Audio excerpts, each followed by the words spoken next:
High friends, welcome to my channel Ashok exclusive. দেখো, আজকে আমি একটা সুন্দর সকাল শুরু করতে চলেছি। আর আজকে ব্লগটা অবশ্যই সাহিত্য নিয়ে, কবিতাকে নিয়ে। কবিতা সম্মেলন অনুষ্ঠিত হয়েছিল আন্তর্জাতিক কবিতা দিবসে, সেটা তোমাদের আমি দেখিয়েছি। আজকে আমি এসেছি আরেকটি কবিতা উৎসব হবে সেখানে। এটা হচ্ছে Krishnapada Das Memorial trust, Krishnapada trust Memorial হল। এখানে আমি এসেছি। এটা আমাদের 3rd ফ্লোরে এই হলটা আছে। অনুষ্ঠান শুরু হলে আমি তোমাদের অবশ্যই দেখাবো। আমি এখন যে ভিডিওটা করছি কৃষ্ণপদ ট্রাস্ট মেমোরিয়াল হল থেকে করছি। এটা একটি বড় বিল্ডিং, এর 1st floor, 2nd floor, 3rd floor অনেকগুলো হল আছে। আমাদের হলটা পড়েছে 3 তলায়।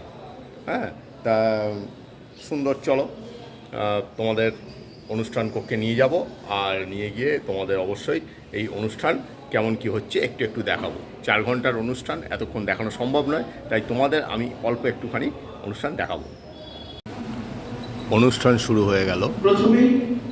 কাব্যিকথা লিটল ম্যাগাজিন 3য় বর্ষ 3য় সংখ্যা প্রকাশ অনুষ্ঠান। আজকে যে অনুষ্ঠানটা তোমাদের আমি দেখাবো, একটা খুব সুন্দর সাহিত্যের অনুষ্ঠান। তোমাদের আগেই আমি বলেছি। দেখো, স্থান কৃষ্ণপদ ঘোষ মেমোরিয়াল ট্রাস্ট, 55 রে সূর্য সেন স্ট্রিট, কলকাতা 7,09,000। মঞ্চে বিশিষ্ট জ্ঞানীগুণী সাহিত্যিক এনারা কিন্তু উপস্থিত হয়েছেন।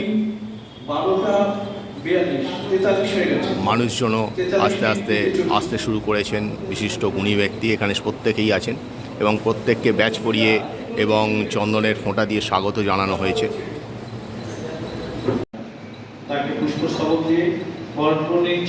বিশিষ্টদের পুষ্পস্তবক এবং উত্তরীয় প্রদান করে বরণ করা হচ্ছে। এক আন্তরিকতার জায়গা, একটা সুন্দর সুর এবং ছন্দের মেলবন্ধনের জায়গা।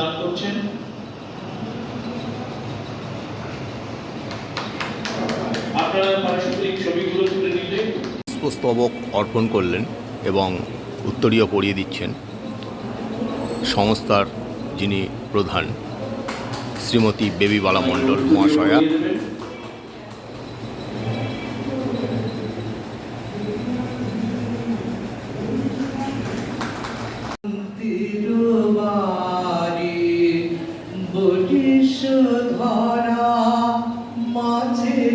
উদ্বোধনী সঙ্গীতের মাধ্যমে অনুষ্ঠান শুরু হলো।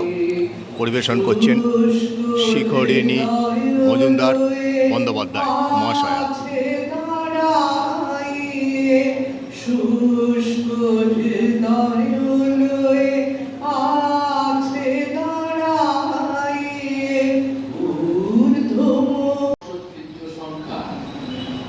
বক্তব্য রাখছেন বিশিষ্ট সাহিত্যিক দেবাঞ্জন চক্রবর্তী মহাশয়।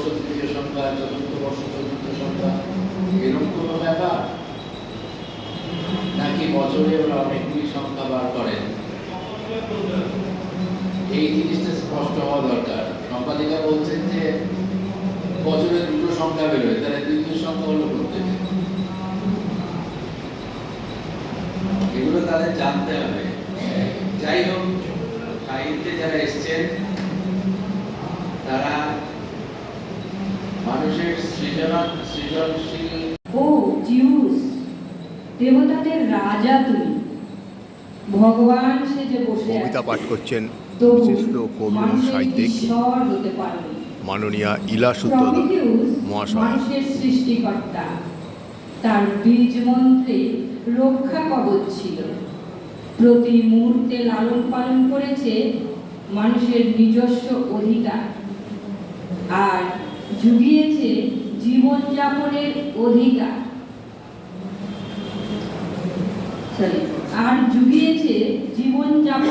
আহার।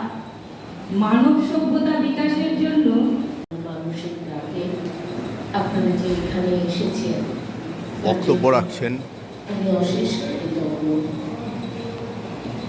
কাব্যিকথা লিটল ম্যাগাজিনের সম্পাদিকা মাননীয়া বেবি বালা মণ্ডল মহাশয়া। যাঁর বদান্যতায়, যাঁর আতিথ্যে আমি আমন্ত্রিত এবং গর্বিত। এখানে প্রতিটি মানুষ আজ যার জন্য গর্বিত। এই অনুষ্ঠানটা যার জন্য হচ্ছে সেই সম্পাদিকা সুসাহিত্যিক, সুকবি, ছোট গল্পকার, অনেক অলঙ্কারে ভূষিত করা যায় ওনাকে। মাননীয়া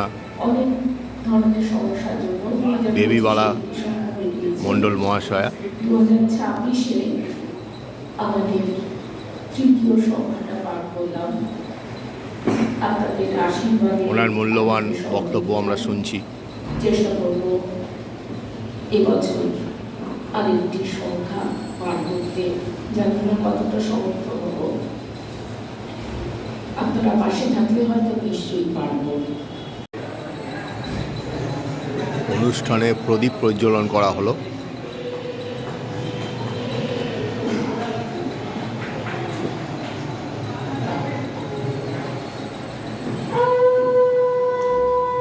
একটি সুন্দর মুহূর্ত আমাদের মধ্যে আজ হলো এবং আমাদের মাঙ্গলিক সংগঠনে দিয়ে তাকে আরো সুমধুর করে তোলা হবে। অসাধারণ একটা মুহূর্ত আমরা উপলব্ধি করছি। আমাদের এই মুহূর্তে কাব্যিকতা যে এখন কাব্যিকতা অনুষ্ঠানে কাব্যিকতা পত্রিকার শুভ বড় উন্মোচন হচ্ছে এবং প্রত্যেক কবি সাহিত্যিককে একটা করে কপিও বিতরণ করা হচ্ছে। সে ছবিও তোমাদের আমি দেখাচ্ছি। সবার হাতে বইটা দিয়ে আমরা একই সাথে বইটির আনুষ্ঠানিক প্রকাশ করব। আমি বেবিদিকে বলবো মঞ্চে আসতে। এই মুহূর্তে বইটা প্রকাশ হচ্ছে। একটা অসাধারণ মুহূর্ত, অসাধারণ অভিজ্ঞতা। লেখকের হাতে তুলে দেওয়ার জন্য বেবিদি আপনি মঞ্চে আসুন।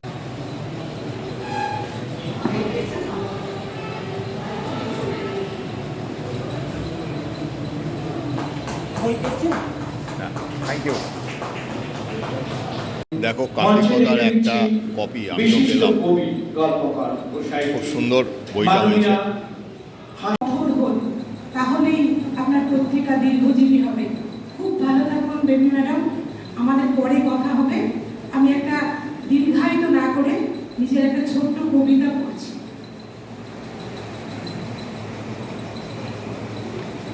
ইনিও একজন সাহিত্য পত্রিকার সম্পাদিকা। পত্রিকার নাম গোল্লাছুট। ইনি এসছেন কুচবিহার থেকে। শিউলি ছড়ার মতো এতটা নিঃশব্দে পাশে এসে দাঁড়াও যে তুমি, মনে হয় যেন ভোরের শিশির নেমে এলো বকুল তলায়। নীরব চোখের ভাষা স্বপ্ন জাগায়, দোলা লাগে, দোলা লেগে যায়। হাওয়ার মতোই অদৃশ্য তোমার সঙ্গ, দূরে কাছে যেখানেই থাকো, এলিয়েনের ছবিতে যতই থাকো না কেন সত্য, আছো তো আমার আমিতেই। প্রেম বুকের ভেতর প্রেম ঢাকার মাধুরী জন্য ভার্গব, আমি কোনো বস্ত্র ইনি ব্যবহার এসছেন কুচবিহার থেকে। অনেক সময় অনিদ্রায় ঢুকি, ত্রিশঙ্কুর মতো ঝুলে থাকি অকাল জ্যোৎস্নায়। রোদ্দুরের মতো গন্ধ মাখা একটা নগ্ন ছায়া চলে যায়। সে তুমিও হতে পারো, অথবা আমি। আমরা সবাই নগ্ন, কেউ আয়না দেখি, কেউ দেখি না। নগ্ন দেহ, নগ্ন মন নিয়ে ছোটে খাঁড়ির মাঝে উথাল পাতাল গান নৌকা জোয়ার ভাটায় নাচে। কবিতা পরিবেশন করছেন ডিঙি নৌকায় বসে আমি সুন্দরবনের বিশিষ্ট কবি এবং সাহিত্যিক। বনজীবীরা যাচ্ছে বনে, গায়ে নামে শোক। শীতের সকাল, নদীর কুমির, পোহায় রোদ আমার কেন্দ্রবিন্দু তুমি, পরিধি পলয়েও তুমি সময়ময় বিরাজিত স্থির নক্ষত্রে। অসীম একান্ত ভাবলোকে রেখেছি তোমায়, কি যে প্রেরণা পাই তোমার মূর্তি অঙ্কনে। বিশিষ্ট লেখক ইনি এসছেন ঝাড়গ্রাম থেকে। তার ছোট একটি কবিতা আমরা শুনছি। আমার প্রশ্নের কাইফিয়ত, কেন মৃত্যুকেন্দ্র সবে ভরল 50 সাল? আজ 52 সালের সূচনায় ছেলেটা এখন বইয়ের ব্যাগ নয়, দোকানের বস্তা বয়ে বয়ে শিখের ভার বাবা। তার খাতায় একখানি ঝকঝকে রোদ খেলা করে আলোকের ঘরে। টেবিলে সাজানো কমলা লেবু, পাকা পেঁপে আর নাশপাতির পাশে জুড়ে বসে তোমার আগমনী শুরু।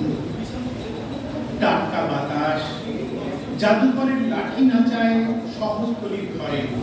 ওরে, তোর বাবার হাতে ওই চাবি দিয়ে ওই দরজাগুলো খুলে নে। শুনেছি নাকি তার বাবার হাতে খুলে। এই অনুষ্ঠানে আমিও কবিতা বলেছি, কিন্তু আমার কবিতা পড়াটা তোমাদের দেখাতে আমি পারছি না, কারণ আমার ফোনটা তো আমার কাছেই ছিল। অন্য যারা তুলেছে তাদের সঙ্গে আমার সেভাবে সখ্যতা ছিল না, আর যার জন্য আমার কাছে সেই ছবিও নেই, তাই তোমাদের আমি দেখাতে পারলাম না। আর একটা কথা, এই কাব্যিকতা বইতে আমারও একটি কবিতা ছাপা হয়েছে। তোমরা যারা লিটল ম্যাগাজিন প্রেমী, কবিতা প্রেমী, তারা অবশ্যই কাব্যিকতা বইটা সংগ্রহ করো। যুযুধান প্রতিপক্ষের লড়াই, গজ, মন্ত্রী, নৌকা, ঘোড়া, ঘোড়ে, যুদ্ধের সাজে বেফাস কথা পল্লবিত হচ্ছে চোরা আতঙ্কে। অর্চিত গৌরব নিশ্চিন্ন হওয়ার আশঙ্কায় শৌখিন বৃষ্টির মতো ঝরে পড়ছে চন্দ্রকড়া। বোঝ ছেড়ে যাচ্ছে মাটি আস্তরণে, ফাঁকা শূন্যতায় থমকে যাওয়ার আখ্যান। লক্ষণের গণ্ডির ভেতরে বাইরে পা রেখে দাঁড়িয়ে সমকাল। কোনো কিছুই হঠাৎ হয় না, এই ভেবেই অবহেলায় পড়ে অপেক্ষমান হরপ্পা, মহেঞ্জোদারো। নমস্কার। নূতন নূতন মাত্রা নিয়ে আসে। সর্বভূত, উদাসন, বায়ুসখা, চিত্রভানু সবই আগুন, অথচ আগুনের চিত্রকল্প আমাকে আর ভাবায় না। আমার চারণভূমির চারপাশে আগে যে আগুন ছিল। The summer cold and the rain passed by. The spring on his smiling and choose to flow to eternity. Nothing is stagnant here. I quench every season to be. I dream in stillness. Silence never be. এমন করেই যদি আসে বসন্ত দিন, ছুঁয়ে যাওয়া কিশোরবেলা অন্তবিহীন, শৈশবের এই অবচনের পাওনা দেনা, বেহিসাবি দিনগুলো সব হারিয়ে ফেলা, হারিয়ে যাওয়া মতো প্রেমের ছোট্ট চিঠি, বয়ে যাওয়া খুশির হাওয়া, একটু যদি ছুঁয়ে যাওয়া কলমলকের মুকুল সফল, বন্ধনের খুলে যাওয়া মুক্ত আকল। তোমার মনে হতে পারি একটি গোলাপ, ছাতির কাছে না ভাঙাবে ছোট্ট জোড়া, বইয়ের যখন ইচ্ছে খুশি ছড়িয়ে থাকা, ভুঁই চাপাতে ছেয়ে থাকা সিঁড়ির তলা। হতে পারি সবই আমি তোমার কাছে, আগুন ধরা রূপ মেঘে ছোট্ট দলে। হতে পারি পাখি আমি উড়ি আকাশে, ঠিকানাহীন পাগলা বাতাসে। হতে পারি সবই আমি তোমার কাছে, যদি থাকো আমার কাছে। সত্যি বলছি। আচ্ছা, তোমরা দেখলে যে কীরকম অনুষ্ঠান হলো না হলো। অনেক কবি সাহিত্যিকরা এসেছিলেন, তারা তাদের কবিতা পাঠ করলেন, স্মৃতিচারণ করলেন, অনেক কিছু করলেন। অনেক কবিতাই খুব উৎকৃষ্ট মানের, খুব ভালো লাগলো আমার। আরও অনেক কবিতা খুব ভালো হয়েছে, কিন্তু সেগুলো আমার শোনার মানে শুনতে পেয়েছি, কিন্তু ভিডিওতে তোমাদের দেখাতে পারলাম না, তাহলে ভিডিওটা অনেক বড় হয়ে যাবে। যাই হোক, তোমরা যারা আমার চ্যানেলটাকে ভালোবাসো, আমার প্রোগ্রামগুলো দেখতে চাও, তারা অবশ্যই আমার চ্যানেলটাকে লাইক, শেয়ার, সাবস্ক্রাইব করে দেবে। আর আজকে এই পর্যন্তই। সবার জীবন কাব্যিক হয়ে উঠুক, ছন্দময় হয়ে উঠুক, সমস্ত দুঃখ কষ্ট কাটিয়ে সবাই আবার মানে কবিতার ছন্দে নিজেদের ভাসিয়ে দিক, এই কামনা করে আজকে আমি আমার ব্লগটি শেষ করছি। Bye bye.